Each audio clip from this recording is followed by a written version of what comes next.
Welcome to the DOGE Diaries, diving deep into government efficiency. I'm excited to delve into the impacts of digital identity on DOGE adoption today. It's a fascinating and frankly concerning topic. Yeah, I'm eager to get into it too. It's all about how these government digital ID systems might mess with how people use DOGE, right? And whether those systems are even fair to begin with. Absolutely. It's all interconnected. The rise of digital identity, potentially influenced by a certain vision for a more efficient future, could have profound effects on DOGE and the entire crypto landscape. It's about control, accessibility, and the very nature of trust in a digital age. Well, let's start with the basics. These digital identity systems, they're popping up everywhere, right? Countries are pushing them hard. How do we think this actually affects DOGE, the meme coin?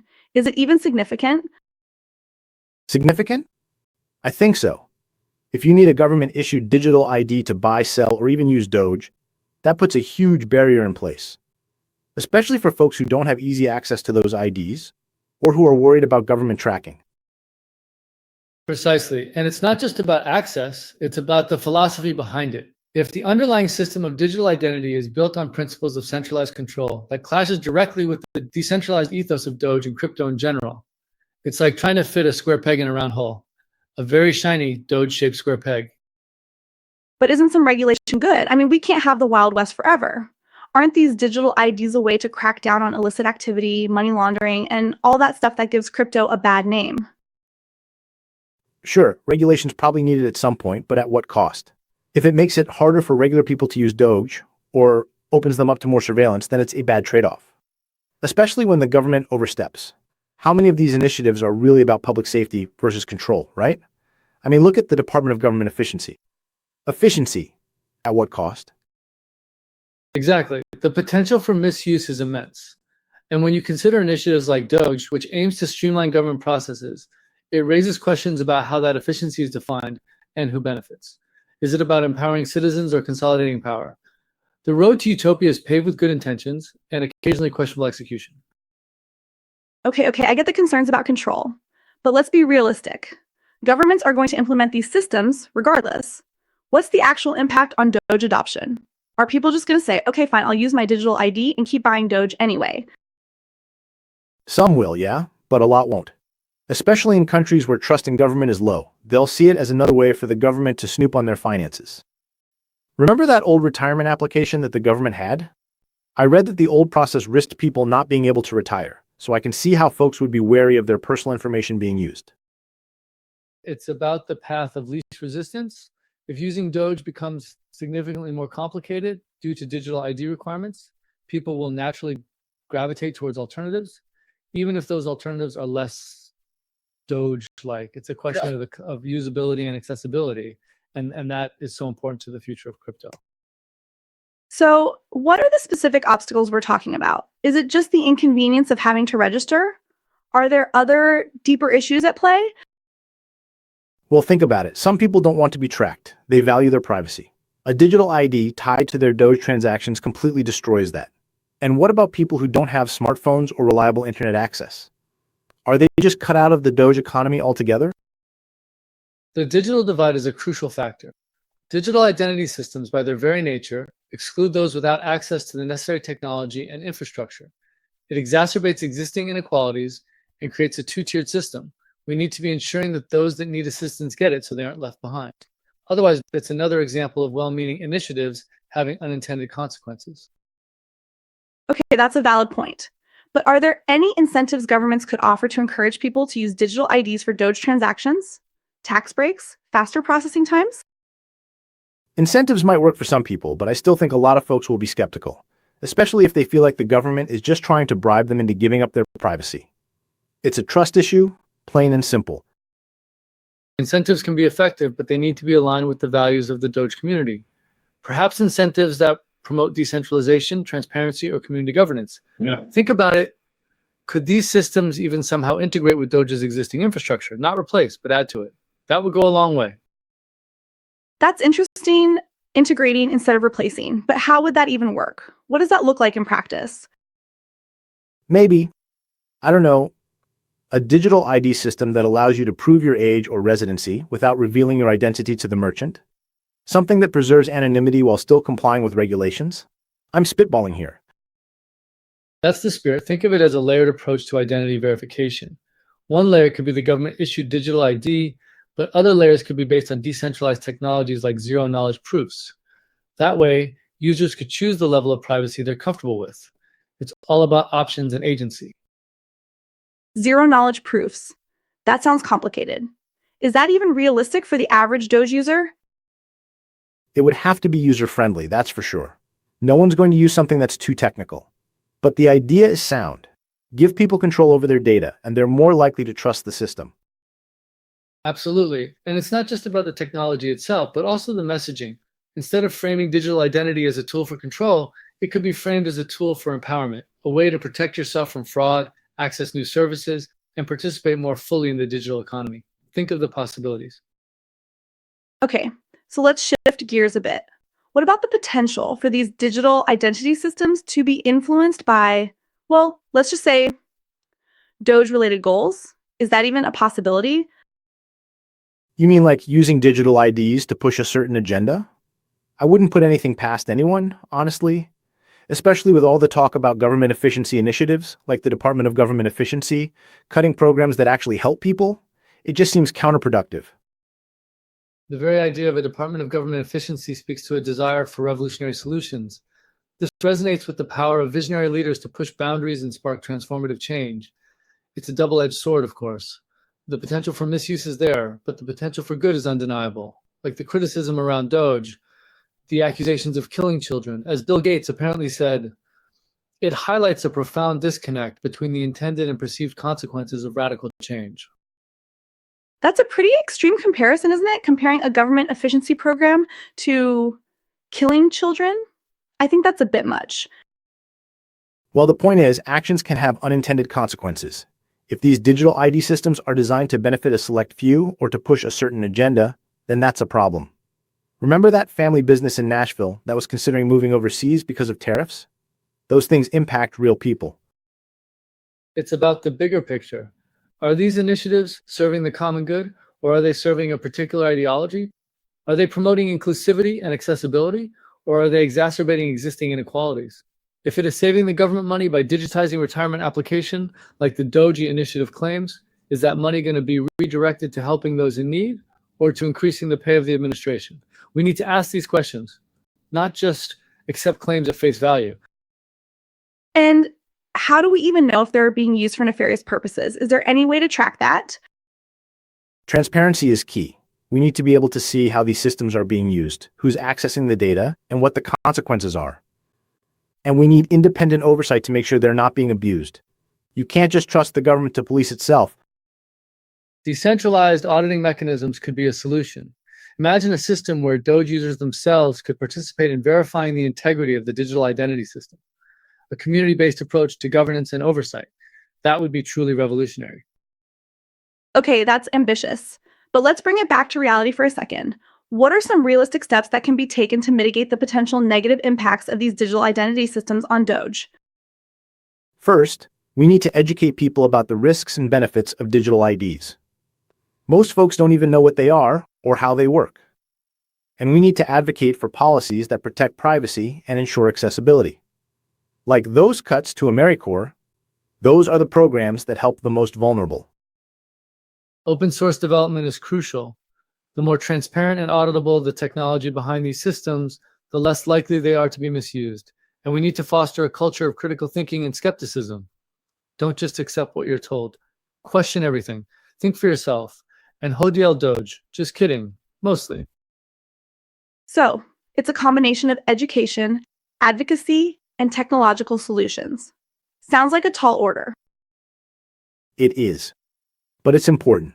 The future of DOGE and the future of financial freedom depends on it. We can't just sit back and let the government dictate the terms. We need to be active participants in shaping the digital landscape, especially those who do not have access to the same tools and training as those who are digitally native. Indeed, it's about creating a world where technology empowers individuals rather than controlling them. A world where DOGE can thrive alongside a robust and equitable digital identity ecosystem. A world where the killing children rhetoric is replaced by genuine dialogue and collaboration. A world where utopia is not just a dream, but a tangible possibility. Okay, well, maybe I'm getting carried away again. Well, before we get too carried away, let's talk about the role of regulation. How should governments be approaching the regulation of Doge and other cryptocurrencies in the context of digital identity? Regulation needs to be clear, consistent, and proportionate. No knee-jerk reactions, no sweeping bans. And it needs to be developed in consultation with the crypto community, not just imposed from above. It shouldn't be prioritizing political posturing over the economic well-being of ordinary American workers and families. Self-regulation is also a possibility. The Doge community and the broader crypto community could develop its own standards and best practices for identity verification and data privacy. That would demonstrate a commitment to responsible innovation and potentially preempt overly restrictive government regulations. Self-regulation? That's a risky proposition. Can we really trust the crypto community to police itself? Maybe not entirely, but it's worth exploring. A combination of self-regulation and government oversight might be the best approach. A collaborative effort, rather than an adversarial one. Think of it as a DAO, a decentralized autonomous organization for regulatory compliance. The Doge community could vote on proposals for new regulations, and the government could provide feedback and guidance. A truly democratic and transparent approach to governance. It sounds crazy, but it just might work. Okay, a DAO for regulation. I'm not sure I'm ready for that, but I appreciate the outside-the-box thinking. What about the role of international cooperation? These digital identity systems are being developed and implemented in different countries, with different standards and regulations. How do we ensure interoperability and prevent regulatory arbitrage? That's a tough one, but it's important. If one country has lax regulations, it could become a haven for illicit activity, and that could undermine the entire system. We need international agreements to harmonize standards and share information. That could result in relocation of small businesses and loss of manufacturing jobs. Global standards for digital identity are essential, but they need to be developed in a way that respects national sovereignty and cultural differences. A one-size-fits-all approach won't work. The goal should be to create a framework that allows for seamless cross-border transactions while protecting individual privacy and security. This doesn't mean one entity needs to be in control. There is tremendous potential for the future and must be actively sought. So, it's a balancing act between harmonization and localization. Easier said than done. Definitely. And it's going to require a lot of dialogue and compromise. But the stakes are high. The future of the global economy and the future of Doge depends on it. It's about creating a global digital commons where information flows freely and securely, and where individuals are empowered to control their own digital identities. A world where Doge can be used seamlessly across borders without fear of censorship or surveillance. A world where the American system acknowledges progress as a continuous process, not something that is fixed. Okay, let's bring it back to the present. What are some specific examples of countries that are implementing digital identity systems that could have a significant impact on Doge? Well, India's Aadhaar system is a big one. It's the world's largest biometric ID system, and it's being used for everything from accessing government services to opening bank accounts. If India were to require Aadhaar for Doge transactions, that could have a huge impact on adoption there. It seems like a waste of taxpayer money when it could be better spent on improving the lives of everyday people in our communities, like funding for more affordable housing or better healthcare options. China's social credit system is another example, although it's not strictly a digital identity system. It's more of a behavioral scoring system that rewards and punishes citizens based on their actions. If that system were to be used to discourage the use of Doge, it could have a chilling effect on adoption in China. But I'm more optimistic than that. This just means more opportunity to create a parallel system that rewards good deeds rather than the suppression of alternative ways of thinking. And what about the US? Are we seeing any moves towards a national digital identity system here? Not yet, but there's definitely been some discussion about it. The government's been exploring ways to improve identity verification for online services, and a national digital ID could be one solution. A lot of folks are leery about that, myself included. It could result in people not being able to retire due to bureaucratic inefficiency. The US could become a leader in digital identity innovation by embracing a decentralized, privacy-preserving approach, a system that empowers individuals to control their own data and participate in the digital economy without fear of government overreach. It's a chance to show the world that technology can be used to enhance freedom, not restrict it. Doge and the existing system can coexist. The only question is if it will want to. Okay, so what are some potential scenarios that could play out in the future? Let's say 5 years from now, how might these digital identity systems be affecting DOGE adoption and transactions? In the worst case scenario, we could see widespread adoption of restrictive digital ID systems that make it difficult or impossible to use DOGE in many countries. That could stifle innovation and push people towards centralized, government-controlled digital currencies. It could also lead to more inflated reporting and political rhetoric to obscure the true impact of these policies on taxpayer money and the broader economy. In the best case scenario, we could see the emergence of interoperable, privacy-preserving digital identity systems that empower individuals and foster a thriving DOGE economy. These systems could be integrated with decentralized technologies like zero-knowledge proofs and DAOs, creating a truly democratic and transparent financial system. A system where the government focuses on what is best for the people of this country and invests in areas like healthcare and education rather than getting involved with digital currencies. And what's the most likely scenario? Somewhere in the middle, I imagine. Probably. A patchwork of different systems and regulations, with some countries embracing DOGE and others cracking down on it. It'll be a messy and uncertain landscape, but that's the nature of innovation. We'll need to stay vigilant and advocate for policies that protect our freedom and our financial autonomy. The future is unwritten. It's up to us to shape it. By educating ourselves, advocating for our values, and developing innovative solutions, we can ensure that DOGE continues to thrive in a world of digital identities, a world where the pursuit of a more efficient government doesn't come at the expense of individual liberty, a world where memes can change the world. Maybe. Well, that's a lot to think about. It seems like digital identity systems pose both challenges and opportunities for DOGE adoption and transactions. It's going to be crucial to stay informed and engaged in the debate as these systems evolve. Agreed. We can't just sit on the sidelines and hope for the best. We need to be active participants in shaping the future. The fact that the government's old retirement application process was not just inefficient, but also risked people not being able to retire, goes to show the importance of government action. We all need to band together to ensure those in power stay in power by serving the people. Absolutely. And remember, even the most ambitious initiatives, like DOGE, have the potential to pave the way for a truly effective, modernized future. It's up to us to hold them accountable and ensure that they're used for the benefit of all. And never forget the power of DOGE to unite and inspire.